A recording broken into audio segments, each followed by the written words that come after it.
చెప్పాము, ఏదో పని చేసాము అన్నట్టు ఉండేవాళ్ళు. అలా కాదు అని చెప్పి ఈ 2012లో innovative institute of technical training అనే సంస్థ స్థాపించడం జరిగిందండి. త్వరలో ట్రైనింగ్ అనేది ఉంటుందండి. లైక్ మిషన్ ఆపరేటింగ్ అటువంటి వాటికి సంబంధించిన కంపెనీలు కానివ్వండి, లేదా ఎలక్ట్రికల్ ప్యానల్ బోర్డు ఆటోమేషన్ సంబంధించిన కంపెనీస్లలో కానీ వీళ్ళకి ట్రైనింగ్ అనేది ఇవ్వడం జరుగుతుంది. ఇప్పుడు వీటికి సంబంధించి ఏంటంటే ఐటీఐలో మామూలుగా ఒక turner, fitter, machinist, electrician, electronic mechanic పిల్లలకి సంబంధించిన ట్రైనింగ్ అనేది ఇవ్వడం జరుగుతుంది. అదేవిధంగా డిప్లొమా కనుక తీసుకుంటే ఎలక్ట్రికల్ అండ్ మెకానికల్ ఈ సంబంధించిన సబ్జెక్ట్ ఉన్న పిల్లలకి ట్రైనింగ్ అనేది జరుగుతుందండి. ఇప్పుడు మీరు ఉచితంగా ట్రైనింగ్ ఇస్తున్నాం అని చెప్తున్నారు కదా? అవునండి.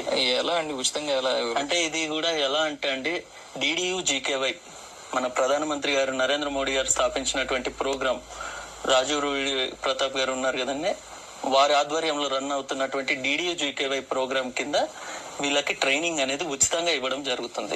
పిల్లలు ఉంటారు, వాళ్ళకి ఏంటంటే కనీస వసతులతోటి చదువుకొని ఈ రోజు ఉన్న ప్రస్తుత మార్కెట్ లో కాంపిటీషన్, ఒక వర్క్ పోవాలన్నా, ఒక కంపెనీ పోవాలన్నా గానీ, ఉన్నత స్థాయిలోకి ఎదగాలి, టెక్నీషియన్ గా మనం కెరియర్ స్థాపించాలి అంటే వాళ్ళకి ఏంటంటే ఎలా ఉండాలి అనేది తెలీదు. ఓకే, దానికి సంబంధించి ట్రైనింగ్ ఇవ్వడానికి వాళ్ళందరూ మళ్ళా చదివిన దానికి మళ్ళా పెట్టుబడి పెట్టుకొని ఉండి చేసుకోవడం అనేది ఇబ్బంది. ఓకే, సో వారి కోసం అని చెప్పి 3 నెలలు వసతి కూడా కల్పిస్తాం. అంటే ఉచిత ట్రైనింగ్ ఉచిత వసతి కూడా కల్పిస్తాం.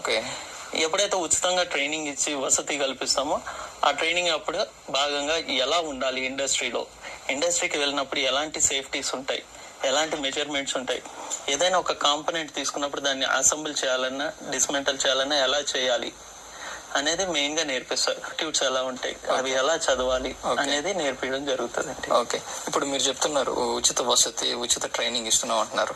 కాబట్టి ఇప్పుడు మీరు ఎక్కడెక్కడో ఉంటారు స్టూడెంట్స్, రూరల్ ఏరియాస్ నుంచి స్టూడెంట్, అంటే గ్రామీణ ప్రాంతాల నుంచి స్టూడెంట్స్ తీసుకొని వస్తారు.